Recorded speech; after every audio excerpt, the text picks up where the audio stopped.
Parents, we wish to advise that because of possible harmful elements, certain portions of the following program may not be suitable for young children.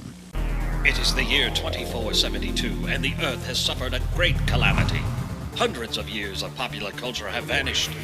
Without the sacred films and texts for guidance, civilization is devoid of anything cool. Then, 3 incubation chambers are unearthed, and from within, men from the time of the great blockbusters emerge. Now, through highly interesting conversations, they share invaluable insight about what once was. The movies, the shows, the comics, toys, and books. This is the Hyperspace Podcasting in the 25th century. Welcome in, podcast pioneers, to the Hyperspace. Podcasting in the 25th century, the interweb's first and still only podcast. My name is Jared. My name's Matt. And I'm Mike. Hello, gentlemen. Hi. We convene again, season 8, rolling on. And I tell you what, we have a very unusual show we're planning to do for you tonight. On a very special episode. Yeah. Come in, take a listen, and if you could take a seat, please. We'd like you to come over here and sit down for a moment. Yes. Well, first of all, as it is measured in the old calendar, it's almost Thanksgiving. Mm-hmm. And I wonder if you guys are enjoying your turkey-flavored paste and whatever else you decide to eat in your tube on Thanksgiving. Well, I'm going to be honest. I found a turkey on the black market. Were you down in the lower levels again? And I snagged me a turkey. You got a real turkey? Yeah. So all right, I'm coming over to your tube then. Let's see how that goes. It's horrible because the paste this year. Did you notice, by the way, that the paste this year, it tastes fine. It actually tastes better than last year, but now they lost all the color. Now it looks like Neosporin. Yeah. So it's like it's a gel. Really messes with my mind to put that on a spoon and eat my turkey. Yeah. But yeah, Mike, we might be coming over to your tube and enjoying some real turkey. But it's probably some. Okay, I'm sorry. I'm sorry. Me telling you that was not like an invitation. Well, thanks a lot. Geez. Dang it. Well, anyway, you guessed it. You guessed it. Oh, hey, of that. We could. Before we get started, I want to point everybody in the direction of a very famous news blooper. I'll probably drop some of the audio in here. It's about a woman who was hit by lightning. Which is always hilarious. If you haven't seen it, you'll light up your life. Yes, it's a news story. The woman was hit by lightning, and something happens to the tape when they try to roll it. And it's pretty amazing. Just look up lightning strike blooper on YouTube and you'll thank me for it. A Boise, Idaho woman is considered a medical miracle. Laura Esterman was struck by lightning nearly a month ago and she was considered officially dead. Thankfully, CPR from her mom revived her heart, but she laid in a coma for 2 weeks and then she defied all odds and woke up. I should buy Well, obviously, there was a problem with that tape. She doesn't really sound like that. She doesn't remember the accident, but the evidence is clear. I am so sorry. Laura's learning to walk again after the lightning burned her legs, and we'll have more on that story and hopefully get that tape fixed for you. Well. Anyway, okay, tonight, Mike, to his great credit, sometimes he comes at us with a very unusual topic, but one that we thought was probably worth exploring. So, Mike, why don't you tell us what we're going to be talking about this evening? Well, I'd love to. Why don't you pull up a chair here and tell us all about it? No, put that down. Put that down. So leave the wine coolers over there. Yeah. I brought you some soda. So I don't even know what triggered this thought in my head. I think it's something that have wrestled with in the past. And in watching things made by various people, you have sometimes issues with those people. Yes. And it's one thing like when someone has a different political or even spiritual difference from you and they're outspoken, but it's an entirely different thing when they do something that is somewhat egregious and not only and affects other people.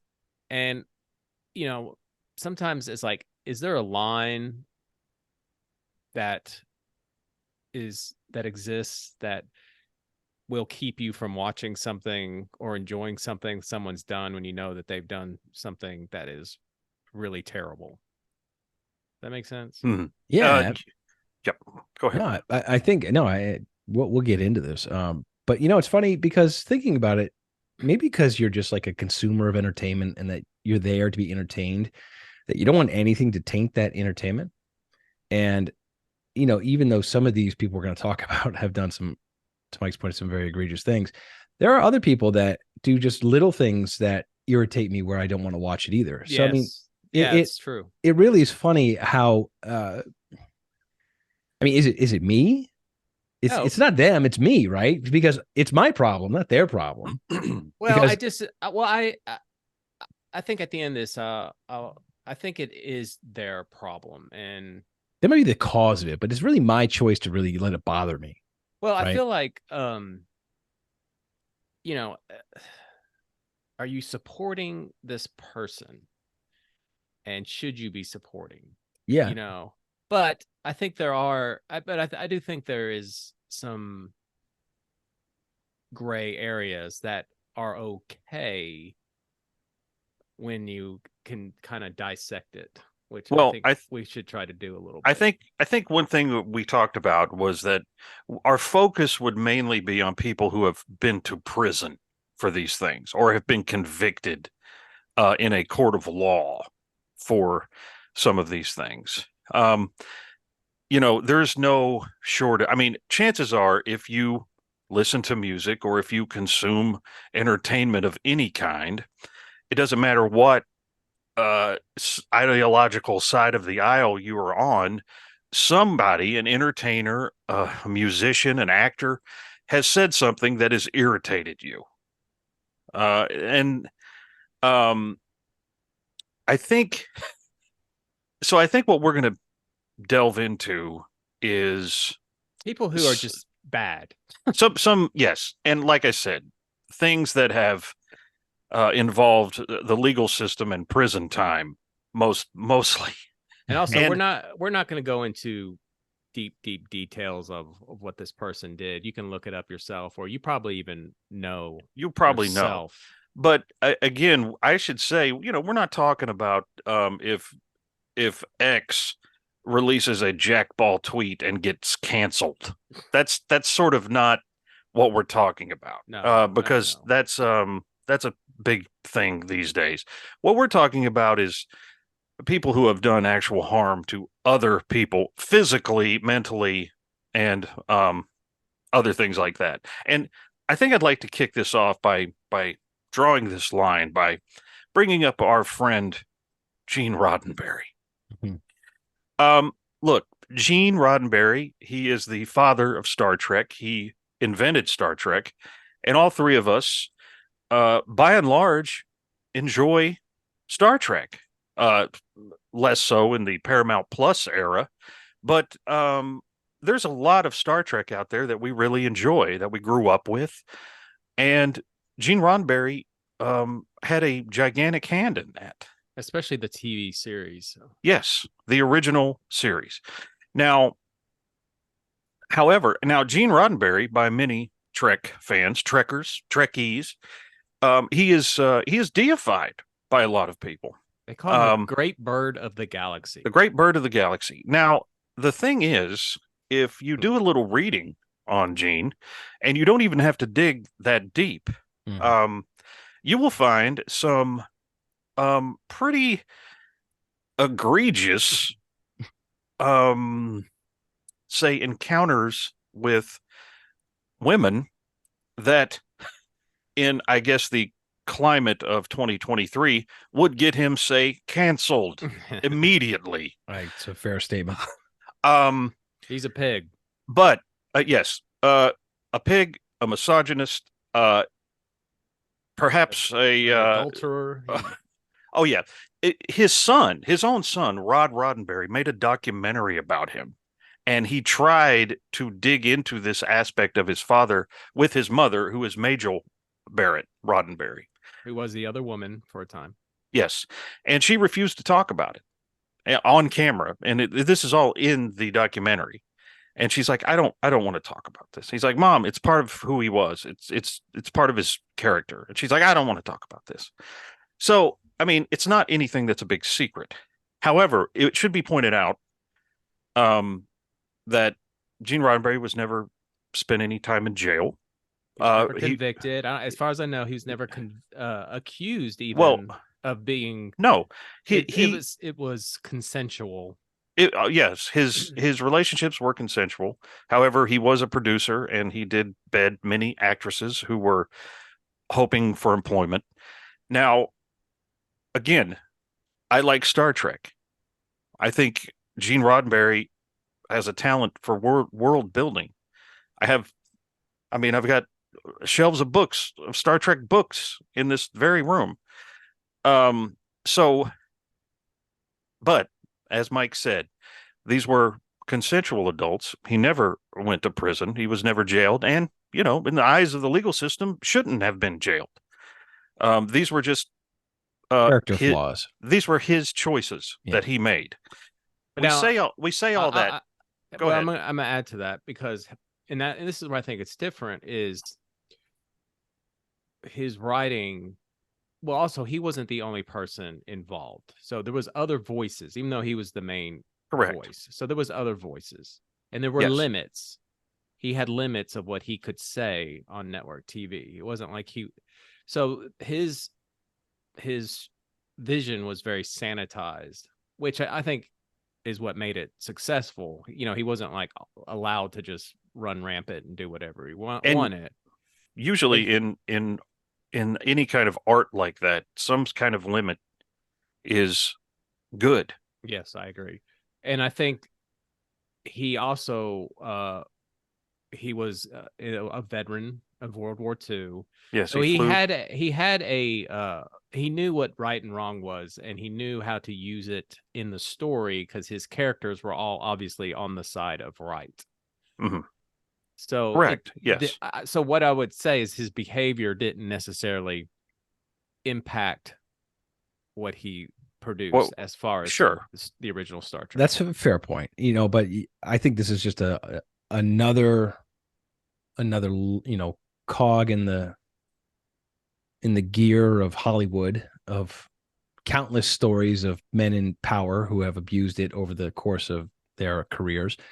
And this seems to be more prevalent as we discover now than anybody ever thought. But I don't think anybody is shocked to think that a person in power in Hollywood abused that position with the opposite sex. I think that's almost kind of a given of the golden age of TV back in the 50s, 60s, and 70s, that producers would do this stuff. And even obviously quite recently, we could talk about Harvey Weinstein being, the ultimate recent, pig of that nature. Well, he was a monster. He was a monster. But I'll tell you this, there's, okay. And then he's a good example, because hold on. Before I lose my Star Trek vibe, here's where it's not that I'm okay with Gene Roddenberry being a pig. It doesn't bother me as far as Star Trek goes. And I'll tell you why. Because Star Trek is not just one small television show, and it wasn't just like one movie. And it's not like I have to just watch The Last Starfighter, and if there was a problem with one of the actors in The Last Starfighter, the movie is going to be constantly ruined for me. Star Trek is such a big world, and it's like Star Wars in the sense that Star Trek has taken on its own shape, and it's bigger than its creator was now. And it's not subject to his vision or his opinion. It's much bigger than that, and it's become a much bigger fan universe. So I don't respect Gene Roddenberry's personal, approach to things like that. I respected his vision, which created Star Trek, but Star Trek is bigger than Gene Roddenberry now, just like Star Wars is bigger than George Lucas. It's just taken on its own life. So in that sense, he's not right for doing what he did. I'm not shocked because I think it's really in the vein of that industry. But it doesn't ruin it Star Trek for me. Well, also if his characters don't behave like him. If Kirk was like him, I would. Kirk was a womanizer. I don't know, man. Yeah, but he still had nobility. You know what I mean? He was an honorable guy. Yes, that's true. Now, to your example, Harvey Weinstein. Now he had his hands in all kinds of stuff, and I know I have several movies that, I mean, he's credited as a producer on Lord of the Rings. Yeah, that's right. Yeah. So, do you just not watch anything Harvey Weinstein produced? Exactly. And now we come to the crux, because whereas Gene Roddenberry was, spent no time in jail, Harvey Weinstein famously will spend the rest of his life in jail. Yes, but it still doesn't take you away from those movies, because producers are in the background and they're never in the foreground of the movie. Now, actors are a different animal when it comes to this problem. Correct. That's a good. And I think that's a good. Correct. They're not. These movies aren't his vision. Right. He's just facilitating other people's. Correct. And you don't even think about him until his name pops up in the credits. Right. Now there's no signature like, oh, that was a Harvey Weinstein movie. It's not like they all have the same vibe or feel. All the actresses had a hollow look in their eyes. That must have been a Harvey Weinstein movie. Yes, exactly. It's that kind of that 1,000-yard Vietnam stare. Well, it's just, since his name is constantly scrolling on the bottom of the screen during Lord of the Rings, it's easy to forget that, he had anything to do with it. And by that point, it was just a contractual thing. He didn't have anything to do with that. No, at that point. I mean, he was, some of his money was probably wrapped up in it, but that's it. Now we get to someone who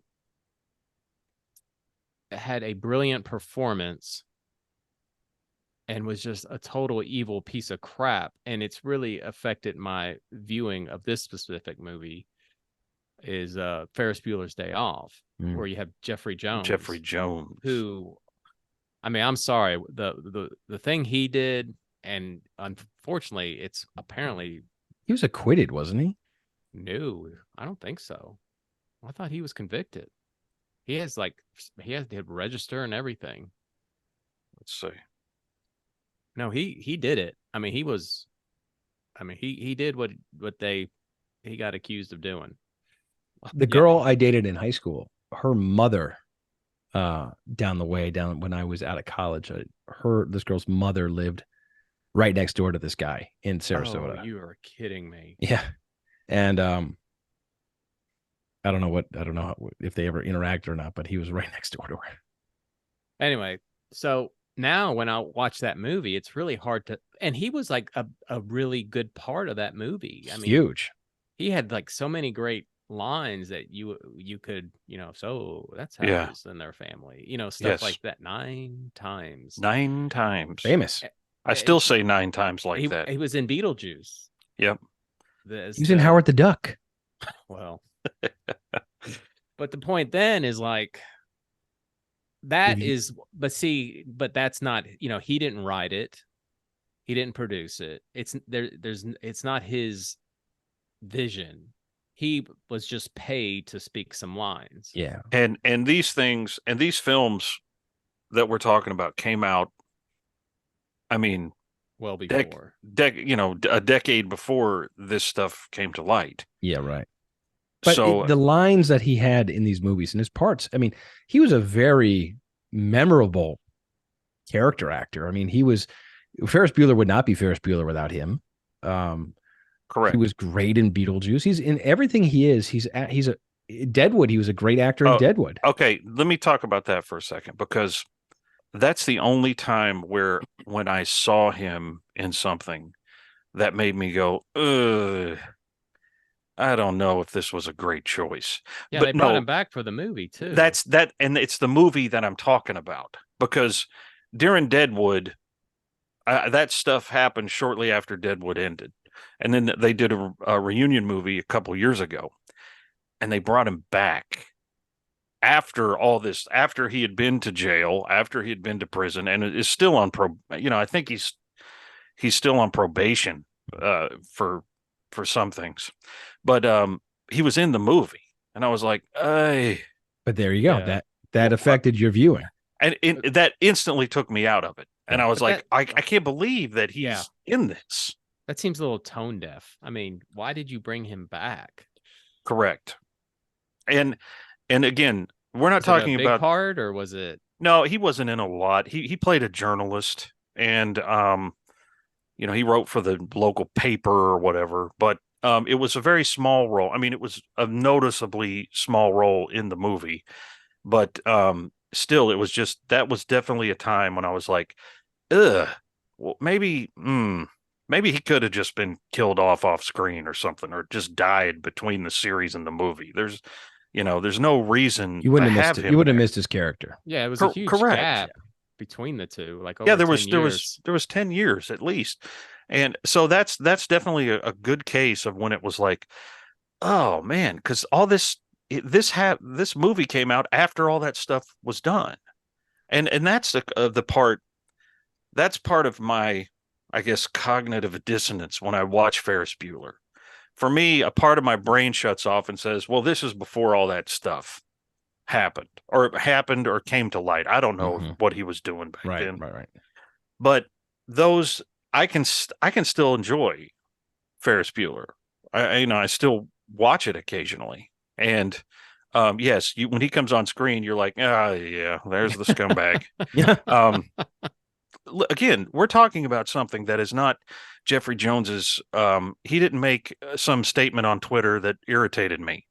It's not some political thing.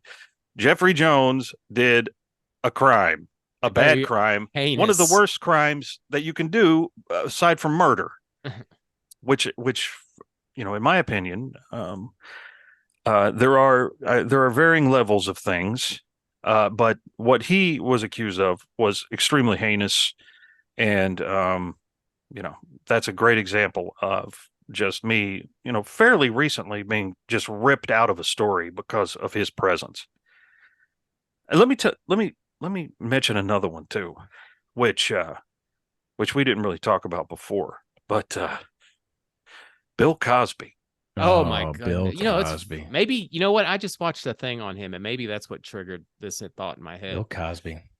What? I mean, how devastating! You talk about someone who was just ubiquitous in the 1980s, the Cosby Show, America's Dad. Yeah, and I remember when we'd take road trips, we'd have his comedy albums on cassette tape. Himself. We'd all listen. Or the dentist bit. Yeah. Oh my gosh! I watched Bill Cosby himself with my parents. That's one of the things I remember watching the most over and over with my parents throughout the years is Bill Cosby himself, because it was, first off, what a shame that I can probably never watch it again, because it's a piece of comedy gold. It's genius. It's great. And now it's completely ruined. And I mean, Bill Cosby himself, aside from everything else Bill Cosby was a part of, was next to Gallagher growing up, of all weird things, was my favorite comedy bit that I would get to watch with my parents. They put that on, and we'd all watch Bill Cosby himself. It was great. And who knew? It's just I love the people that piece together like things from like the Cosby Show, things he said. Like there's a great one where he's talking about the barbecue sauce. You ever watch that bit? No, I haven't seen what you're talking about. I'm gonna send it to you guys. It's the Cosby Show, and his wife. What was her name in the show? You know, it was Felicia Rashad, right? Yeah, I don't remember. Mrs. Huxtable. Sure. She's talking about like his barbecue, and he's like, oh, everyone loves my barbecue sauce. He's like, they just can't get enough. He said, then they have too much and they like go to sleep. It's like, it's great. I'll send that to you guys. Haven't you ever noticed after people have some of my barbecue sauce, after a while when it kicks in, they get all huggy buggy? Oh, stop. I'm dead serious. Haven't you ever noticed that after one of my barbecues and they have the sauce, people want to get right home? Let me tell you something else. I got a cup of it up on the night table and I got a cup of it, I said. Left it up there breathing. Why don't you give the chicken to these people that's going up and have some sauce? He also did something on Larry King Live where he was talking about like Spanish Fly. Oh, he's real young on that. Yeah. I've seen that too. And it's just these things that happen after the fact that you're like, whoa, hey, yeah. But that was one. I remember my mom talking to me about it. She goes, I can't believe that. It's just, it's something that just was cross generational, and then it's like all that is like destroyed because, funnily enough, for Christmas, this was shortly before all this stuff happened a few years back. Now like 10 years ago, I guess, but Terry bought for her mom for Christmas the complete Cosby Show on DVD. Like the DVD collection, because her mom loved the Cosby Show. And then like all this crap comes out and she's like, well, I guess I wasted $150. The Cosby Show is his vision. Mm-hmm. He produced it, he drove it, but in a similar way to Roddenberry, in that it's not like he was doing his personal antics on the show. That wasn't his character. So it's safe to say he was playing a character. We thought the character he was playing was him. Yeah. But he was actually playing a role. Yeah. But unfortunately, his crimes are so horrible, it's hard to separate the two now. Yeah, like, I agree. When we talk about Jeffrey Jones, he's, it's easier to look at his role and not see the person he is. Mm-hmm. Bill Cosby sold himself as a product. That's a good point. I agree with that. And he was tied into that. Yeah, I agree. Now, having said that, the thing about Cosby is it's easy to avoid the show. It's not like you're just going to be very rarely sitting. I mean, people these days don't flip through channels anyway. And I guess they've taken his show off anyway. No, you can't find it anywhere. So I think with him, and I think if you really had enjoyed the show, I think it is possible to sit down and watch it and enjoy it. If you can make that separation, does that make sense? That might seem a little, but it's very, I think what you're saying, he's so intertwined with that persona that it's very, there's no way a dark cloud isn't hanging over that now. So yeah, but Bill. Okay, go on. I have a big atom bomb to drop here. Okay, drop it. How about Michael Jackson? Now, see, that's funny because I think, okay, so that's a good segue. Now, to what Matt said, Michael Jackson, his stuff was, I mean, I don't know if you would say it was worse than Cosby. I mean, I would say it is worse than Cosby, although it's close.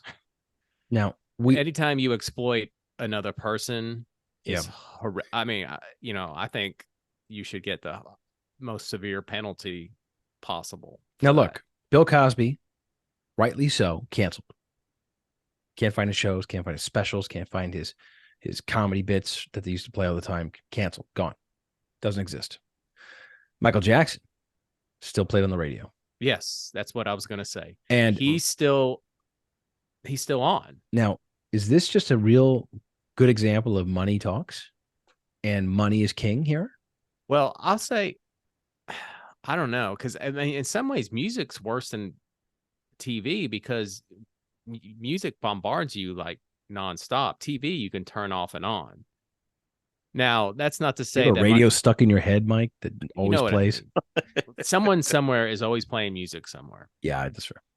And but I've heard people say, I mean, I work with people who listen to him, and they've come flat out and said it. They say, I know what he did, but I mean, I love Michael Jackson's music. I love his music. Yeah. And I'll be honest with you, if we're listening to the radio and Billie Jean or Beat It comes on, I mean, I can listen to it. Is it a visual thing where you're not seeing the Well, it's culprit not in like front of you? he's singing like, I like to touch little boys. I mean, it's not like that's what he's singing. I'm going to isolate that clip and use it as your ringtone. So, but you know what I'm saying? It's he's not. Yeah. He's not promoting the behavior. Same thing with Bill Cosby. He's not promoting the behavior. It's just, once again, and I mean, I think part of it too. Maybe this is some of it with Bill Cosby. We don't like that we got snowed. We got lied to. Yeah. I'm I mean, thinking... Michael Jackson. I mean, Bill Cosby was big. I mean, he really was. I don't think people who are alive now who didn't live through that will never understand how big Bill Cosby was. He was huge. He was on Electric Company. He was on TV commercials. He had his own show. I mean, he was just gigantic. But Michael Jackson was bigger. Yeah. Michael Jackson was like a superstar. Yeah. And we all bought that clean cut image of him. I mean, there was Michael Jackson trading cards. Oh yeah. The music videos, Thriller, John Landis, we'll talk about him in a little bit. But the thing with Michael Jackson, he was arrested. He was... You looked at my penis. Yeah, but he was not convicted. Now, if he had been 100, if he had like confessed and just come out and said, yeah, this happened, and he went away to prison, I think his legacy and the fact that he died fairly young, I think his if he had lived, if he had confessed and he had gone off to prison, I think his legacy would be quite different. You think that'd be it? You would be hearing his I think it would be like Bill Cosby. I think it would. I don't think people would listen to his music anymore, but because there's that sliver of doubt that it was their word against his, and you've still got his siblings who are, except for a couple of them, who are on his team and are fighting, of course, when all those documentaries came out a few years ago. So, Mike, I know that your wife at the time of these documentaries was really into, like, she would pull up like realtor blueprints. Oh, that's right. I forgot about that. Of Neverland, of Neverland Ranch, because she had access to that stuff as a realtor. It was like an obsession. And it was easy for me to stalk her in the Facebook groups that she was in, just reading what she said, and I would be like, Mike, so she cracked the case yet? And every day he'd be like, oh, no. Oh, my gosh. I had to watch that documentary that HBO made. Oh, my gosh. She's just throwing like food at the TV. There's nothing like hearing grown men talk about being sexually molested by Michael Jackson, let me tell you. You haven't lived until you've endured that. Yeah, I watched that documentary. It was really crazy. Now, real quick, before we do dive into that and the insanity of my wife. So, I mean, he did it, right? I mean, we all agree. Oh, I'm fairly certain. I think that it's the 99.9% yes. 99.999%. Yes, so, absolutely. I mean, that is my personal belief that is certainly what he did.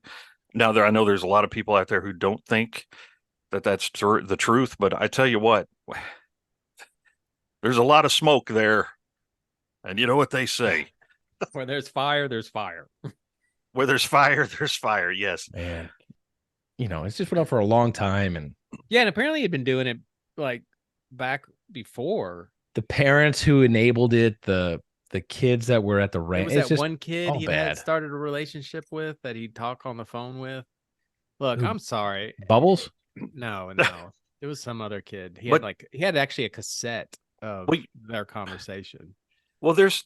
it's so weird because these were like kind of random suburb kids Yeah. who idolized Michael Jackson. And it was the parents. I mean, it's like, hey, Michael Jackson's going to sleep over and he's going to sleep in my room. No, he's not going to do that, actually. You know what, though? I, by no means this is a rationalization of it, but like, if you didn't live through the Michael Jackson craze, he was one of the biggest superstars of all time. And this is back when MTV was Probably new. Like, it was just unbelievable. There was no comparing it to anybody alive today. He was just, every kid idolized him. Every bigger kid than Taylor like Swift. Well, I didn't live through Elvis, so I'm not sure if he was bigger than Elvis. You know what? I have to guess that he was, just because of MTV. Because people still love Elvis. Sure, of course. That's true. Like, people like Michael Jackson still, but Michael Jackson like Elvis. came out at a time where music changed. Music changed, and accessibility to music and people listening to different genres changed, and it blew it wide open. So, and he helped create that crossover. I mean, it was huge. So, I mean, I'm not saying that parents were intimidated or even just like flattered that he was involving I'm sure there was a himself in their level of life. that, but I mean, my gosh, when he's like sending, he bought like one family a fax machine and would just send them faxes nonstop. Hey, I mean, what is this shape of? It's coming over the line. He called one kid like Potato Head or something like weird. I mean, it's all weird. It's all bad. was- It's all Now, bad. But it's just to not get too. I think I don't want to like make this him the focal. None of this really came out until like that stuff didn't really come out until recently. Within the last few years. Yeah, that stuff Right. that was a really, really crazy I'm stuff. going to switch gears here. I'm going to throw somebody out there that hasn't been convicted of a crime. He's just generally led a relatively publicly weird life. And I think he has come in and out of public like acceptance. And that's Tom Cruise. No, Yeah, but I don't know if he's a good example because he was just kind of a goofball. He's a goofball, He's but like a weirdo. he's at the height of the weird nation. Well, in Scientology. Now, Jared, because, and I'm going to tell a story on here shortly, but Jared lives in the heart of Scientologyville. In fact, they're going to come for him after they're going to try to sue us for something. I think they're probably right outside. Right outside my window right now. Yes. For our listeners who don't know, I reside in Clearwater, Florida, back when I was in the 21st century. Now Jared's going to wake up and find a fan in his kitchen. But it's interesting today in the 25th century, we do have the Hubbard cult is still. Yeah.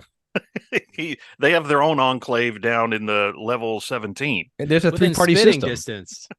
But anyway, yeah, I see, Matt. I see where you're going with this.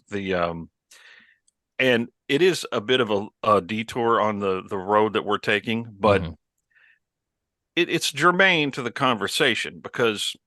Well, I do know people who don't like Tom Cruise because of that. Yeah. So, and is Tom Cruise so weird that you won't watch a movie? Do you disagree with his religious views so much that it's a turnoff? Well, he's really shied away from it recently. Yeah, I think. I agree, and he's made a massive audience comeback in the past. I'd say 15 years. Because I think he had a weave out there, and he makes movies. Like I'm not one of those people who will see a movie because of specific actors in it. But I will say he makes a lot of movies, especially recently, more so recently, that I really enjoy. No, I think Tom Cruise as an actor is one of the few actors who is a brand to themselves. And I think he learned a lesson too. Yeah. And it helps that his brand is consistently high quality and it's consistently good stuff. It's a great point. Yep. He's like, he was made in a laboratory because he's just like, let's make an actor, and they made Tom Cruise. I mean, he's just, it's make like an actor. All he does, I mean, when you see the behind the scenes stuff with him, I mean, he's given he eat, breathes, craps this industry. And, breaks bones and does Yeah. all kinds of terrible things to himself. My dad told me, I don't know if this is true, but when they were making the last Top Gun, they asked for permission to use those planes. And they said, yeah, on the condition that Tom Cruise went and tried to fly one.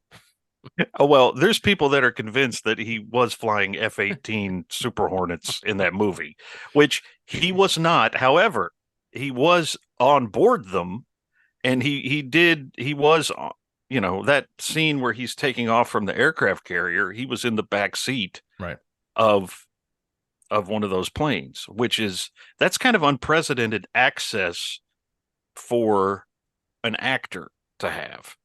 And, Maverick is a fantastically entertaining movie.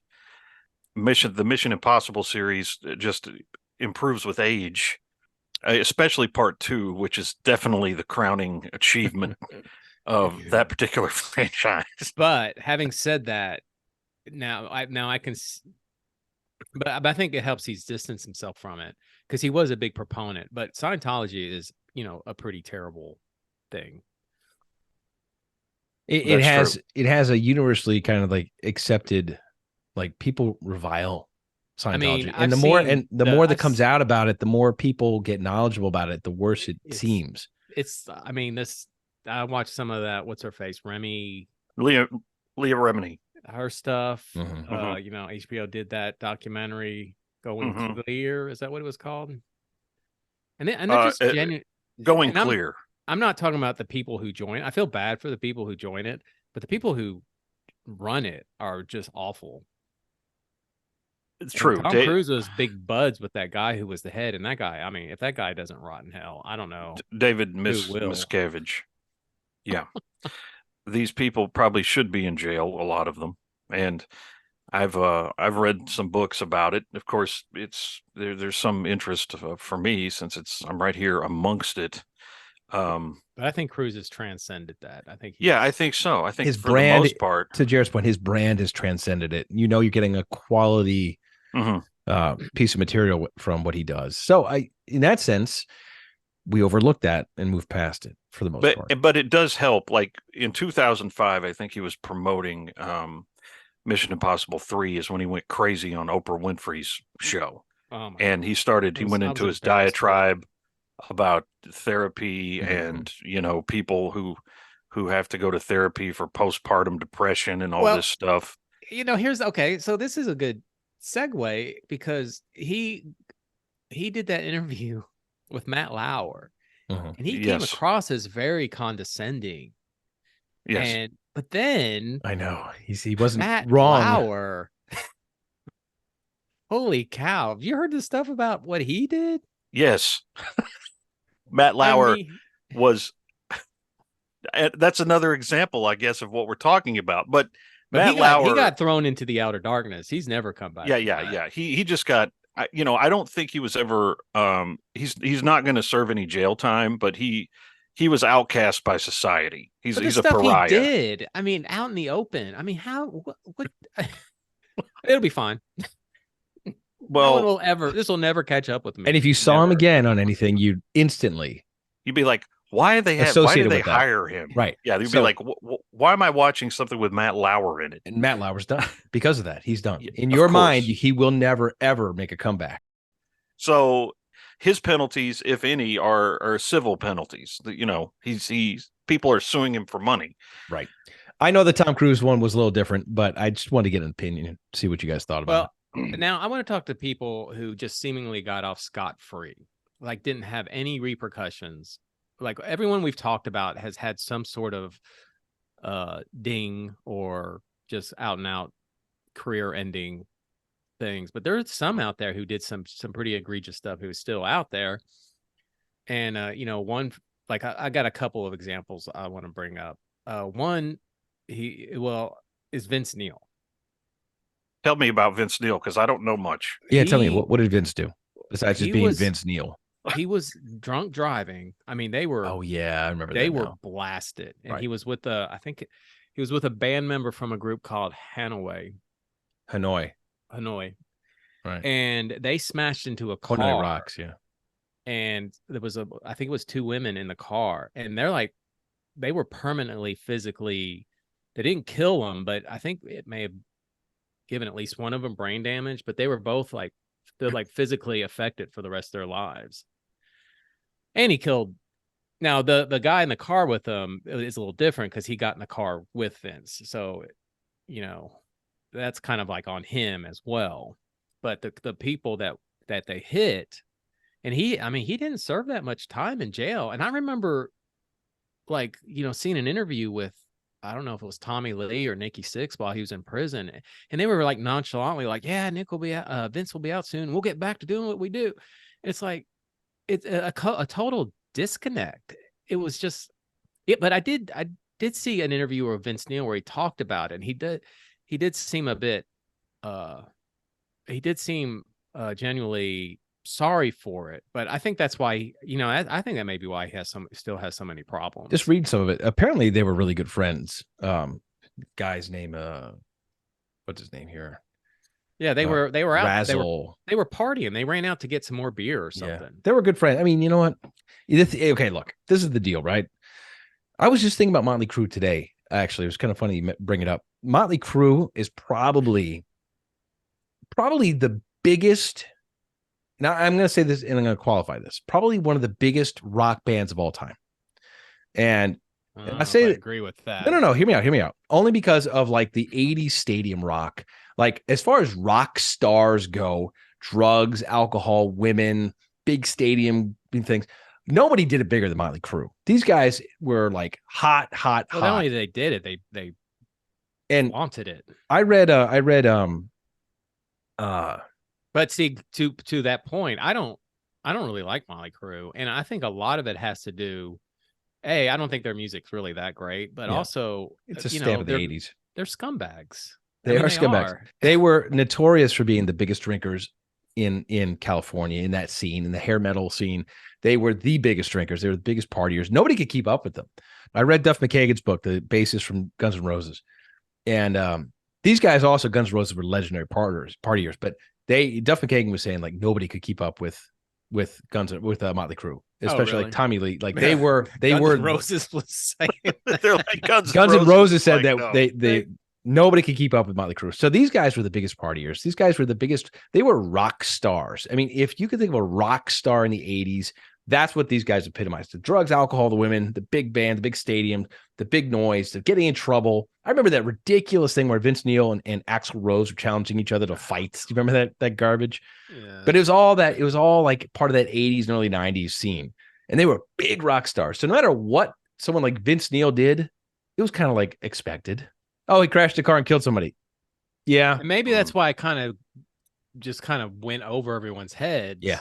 They didn't realize really how terrible it was. It's a rock star. It's like, this is a rock and roll star. This guy is supposed to be a degenerate, and he just okay. Okay. I think I don't know if you were going to talk about this, but in recent years he's changed the lyrics to some of his songs to atone for this. Are you serious? Such things as "Hey, no more, you're not gonna say no more."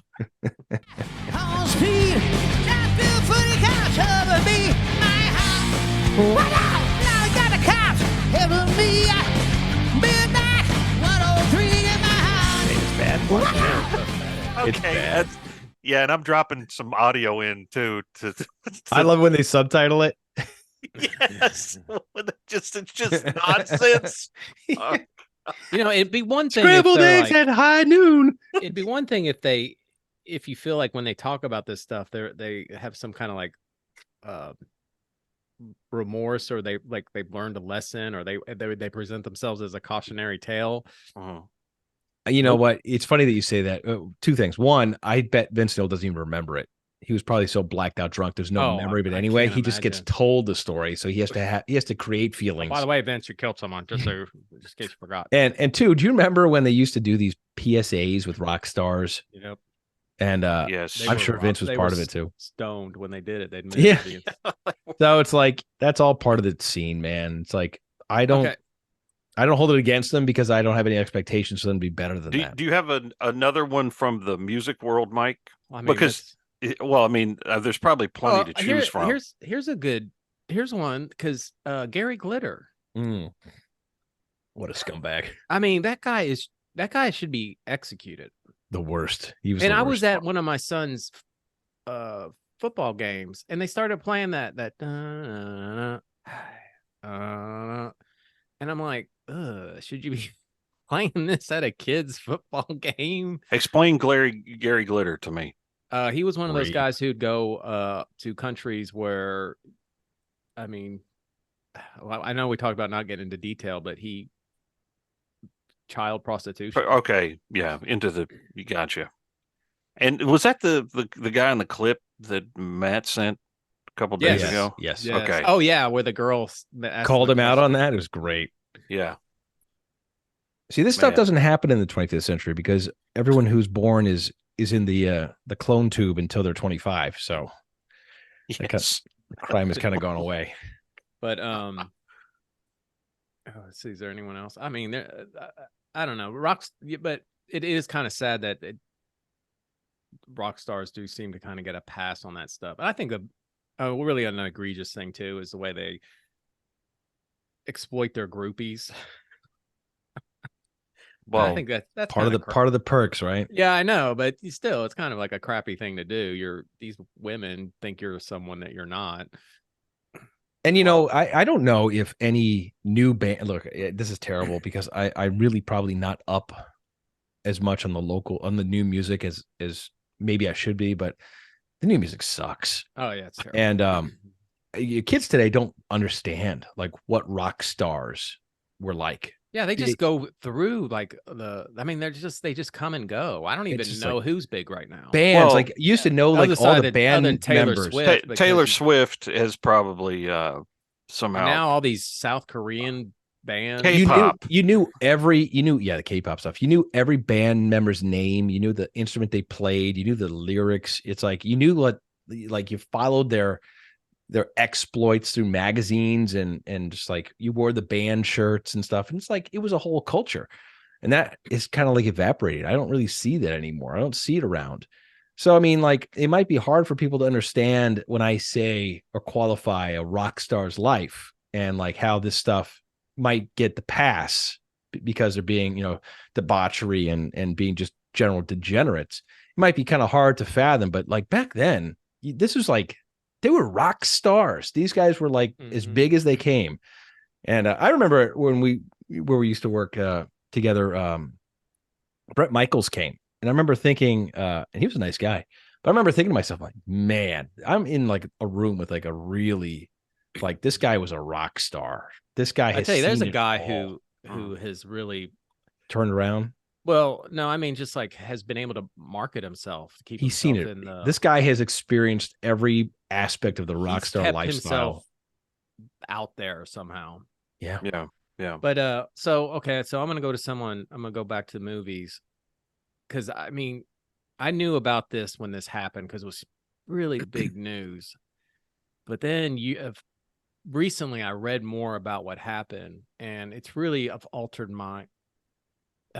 John Landis. Oh yeah, I was going to say John Landis because I love the Blues Brothers. It's one of my favorite movies. Amazing movies out there. I'm not a fan of every single thing he's ever done, but I mean, Blues Brothers is a big movie for me. Like it's I showed that to Dave, and Blues Brothers. He really loved it. Blues Brothers 2000 is a classic. No doubt.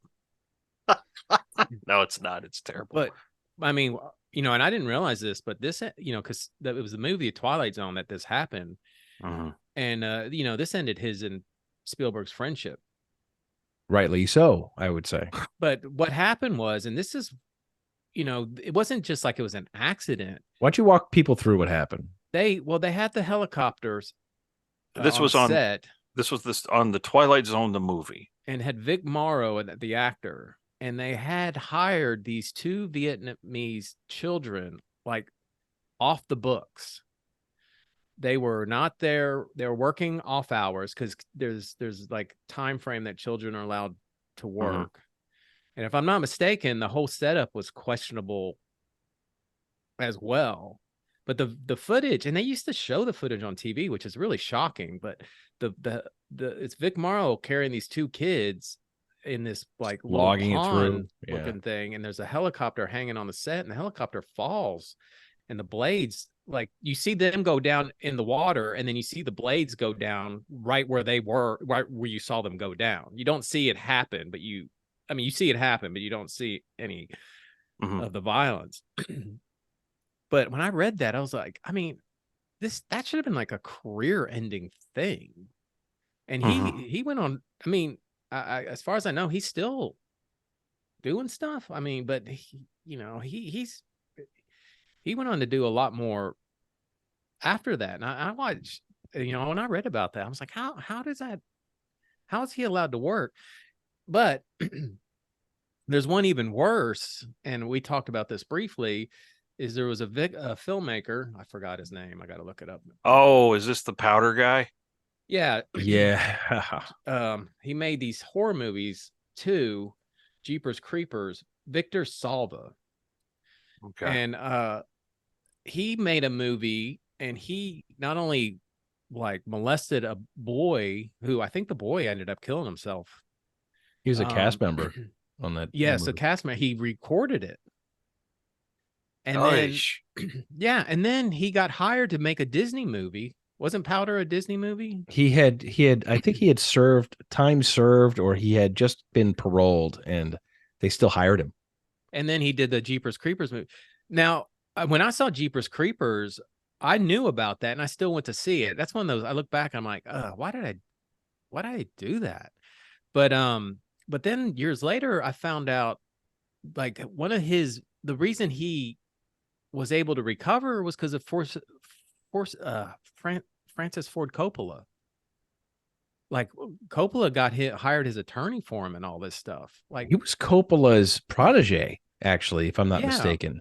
Coppola had kind of named him the heir apparent to his kind of like his movie style, and wanted him to take over for him, making movies. So, but it's like, after that, I mean, he made I think finally it kind of caught up with him, because I don't think he hasn't really. No, I don't think he's like excommunicated now. But I remember when Powder came out, that it was news then. There was controversy about it then, because that guy was a known quantity. And I do recall I was in college at the time, but I remember it had my attention because it starred the star of the Young Indiana Jones Chronicles. Sean Patrick Flannery was the main guy in the movie. But then it was also in the news that the director had these convictions hanging over his head. And I was like, hey, weird. Yeah. And I've never saw it. I have no desire to see it. I remember seeing Powder, but I didn't ever hear the news. I didn't pick up on that when it came out. And I didn't dislike Powder. It wasn't Jeff Goldblum was in it. Yeah, it wasn't like a bad movie, but it was, you watch it and you move on. But I'll tell you this, I couldn't watch it now.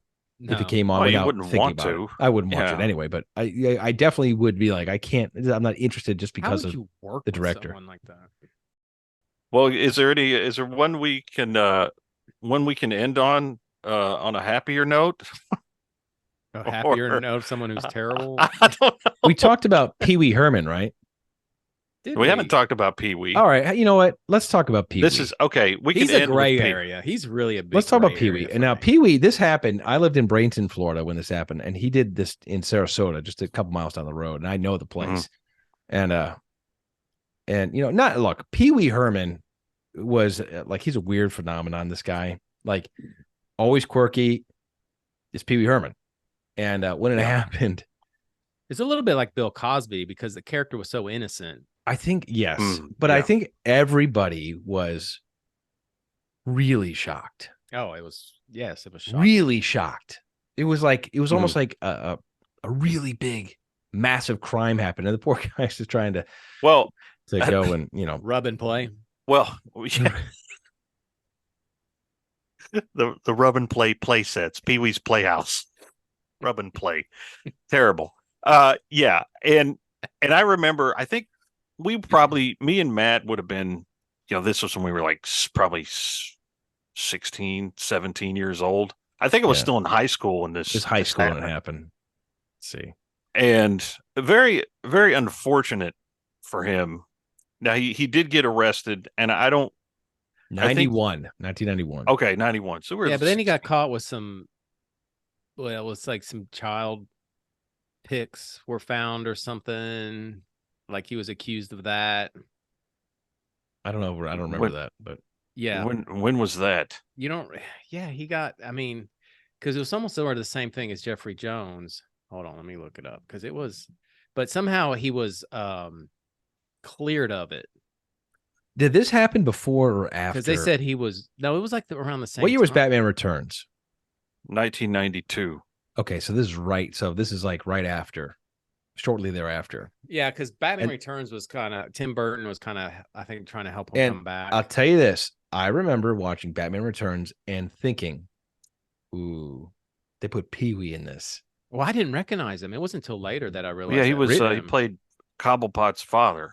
You didn't recognize Pee-wee Herman? No, I didn't. I didn't realize that was him. Well, and he really didn't do much. I mean, by the early 90s, his celebrity was kind of cooling. Yeah, because he was big. 1991 is when he was arrested. Right. Yes, but it was still big enough to be big news. Because I mean, Pee-wee's Big Adventure was 1985. Wow, and then that old. Geez. And then he had Pee-wee's Playhouse, which was on the air for several years. Mm-hmm.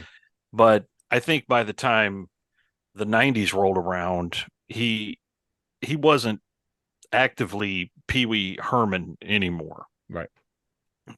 But I do remember him coming on the MTV Video Music Awards. Like shortly after that happened as Pee-wee. Right. And he said, "You heard any good jokes lately?" And I thought, wow, okay. And then attack it head on. In 92, he was he was in Batman Returns for a few minutes.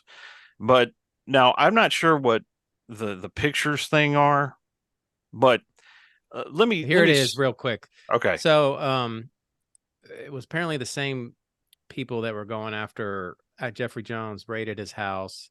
They found kitsch memorabilia with grainy videotapes and dozens of photographs.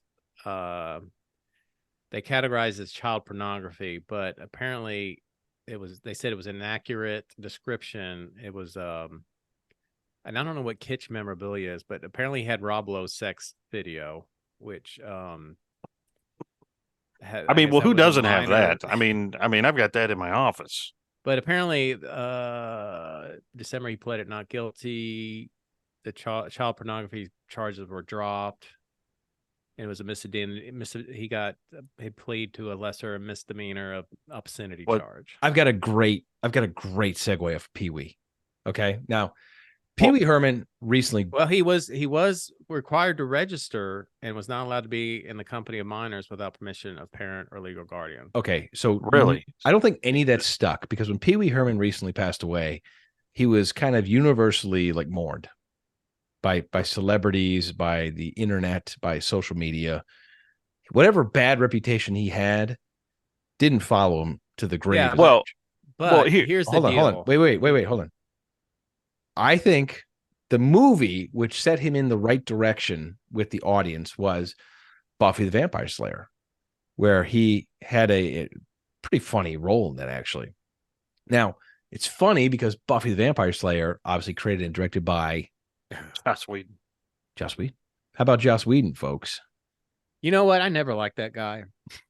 I've never liked Joss Whedon. Does it affect watching his shows or his movies? I don't watch his shows and movies. I've never been a fan of anything. The only thing of his I've really watched that I like was the Marvel stuff he did. But I've never liked him. I've always thought he was I would hear him in interviews and I was just like, oh my gosh, who is this guy? Now, what about Firefly? Do you ever watch Firefly? I never watched Firefly. See, I love Firefly.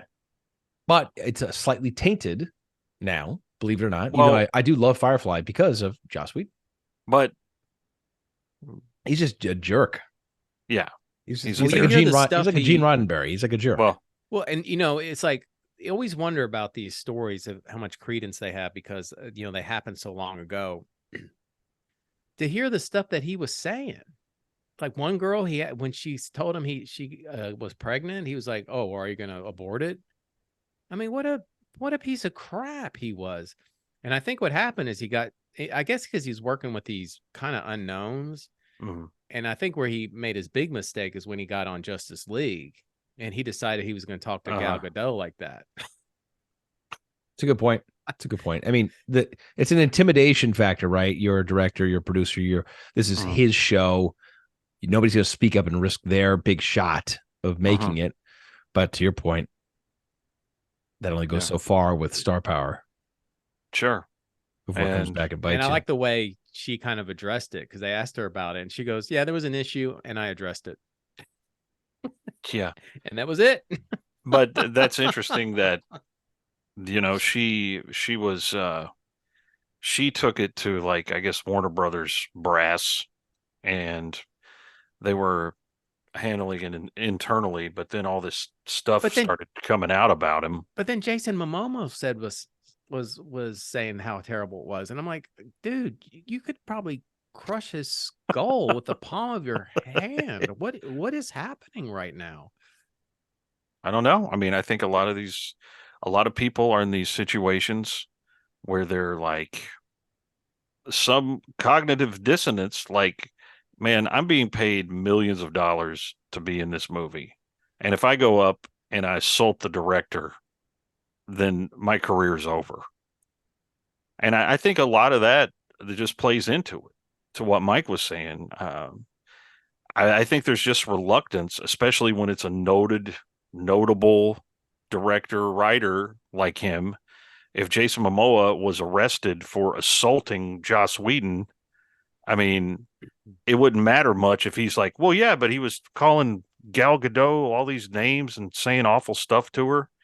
That would give him some, some currency with decent folks, but it probably wouldn't change what would eventually happen to him. But maybe it has something to do with the modern movie star as opposed to the old school. Because this reminds me of a story. That reminds me of two stories. One, Jack Nicholson. You think Jack Nicholson would have put up with any of that? Well, probably not. I remember seeing footage of him walking down the street, and I guess he had a child with him, and the paparazzi were taking pictures of him, and he goes, "None of the kid, guys." And they're like, "Okay, we're not going to take pictures of the kid." I mean, they just were like, "We're not going to mess with Jack Nicholson." And then here's another story is Kiefer Sutherland. I think he's kind of still falls into old school Hollywood. His dad was Donald Sutherland. This is a story I heard about when they were shooting 24, when back in the days when they used Rolodexes. They thought it would be funny. Kiefer Sutherland had a Rolodex on his desk. Rolodex. Sorry, I forgot how to say it for a second. And the grips, the crewmen, thought it'd be really funny to put nudie pics in the cards. And so they said that Kiefer Sutherland sat down, looked at the Rolodex, spun it, stopped, and he just goes, "We're not going to do this." And he said the whole room just stopped. And they went up, got the Rolodex, took the pictures out, and put it back on the set. And I think maybe that's the difference between old school. You got your Clint Eastwoods. Like there's a podcast done by the guy who does Lex Luthor in Smallville. He has a podcast. Yeah, Michael Rosenbaum. And he was talking, who was it? He was talking to an actor. I forget who the actor was, who had worked on a movie with Clint Eastwood.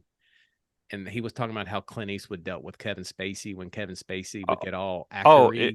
Michael Rosenbaum was in that movie. Him? Okay. Yeah. And he talks about like Kevin Spacey was like, Clint was like, "All right, I want you to walk in the door." Kevin Spacey starts going, "Well, I don't know. I mean, blah, blah, blah." And Clint Eastwood just goes, "Just walk through the GD door."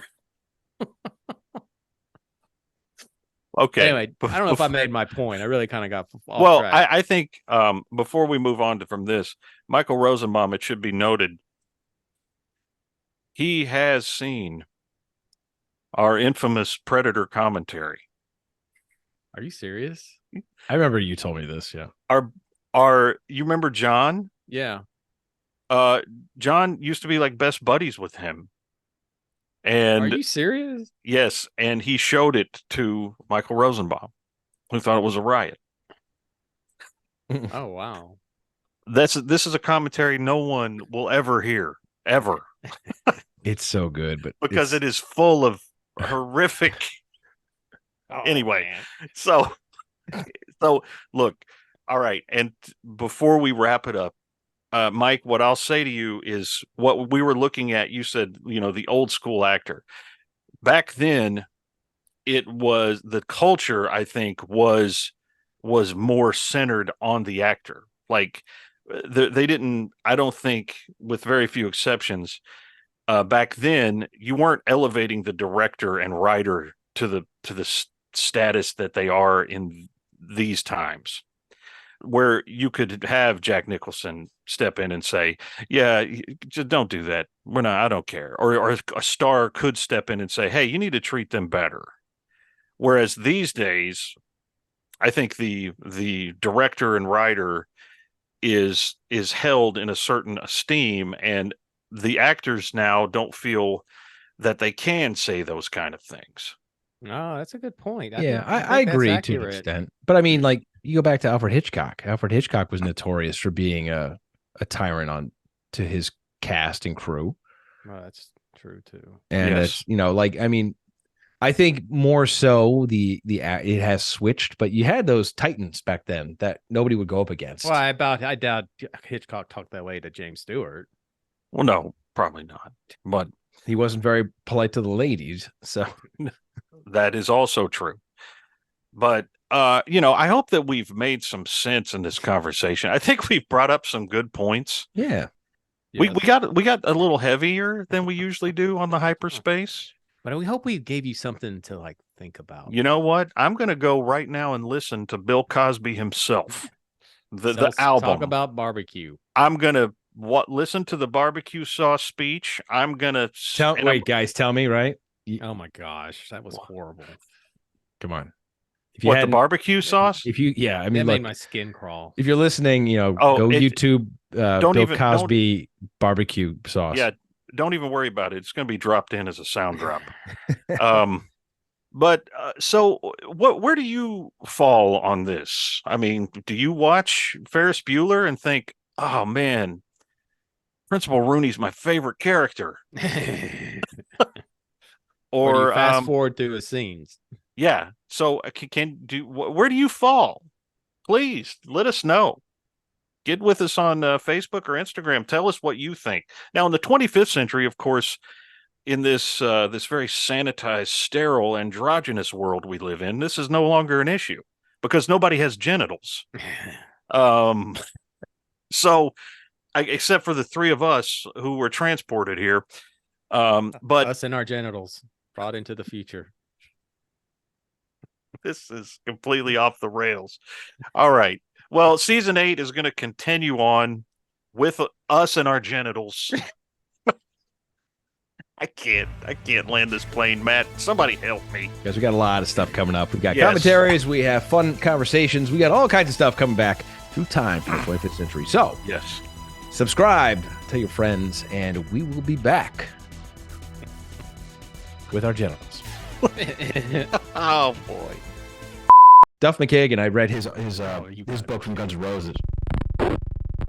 What? You got to be joking. Am I frozen? Hold on. Where did we? And then we get the. Now you sound like the fucking chipmunks. Right now? Cool. You know you can't live without this content, so subscribe to The Hyperspace, podcasting in the 25th century. Follow us on social media, leave us a review, and join us here next time as we take you into the 25th century.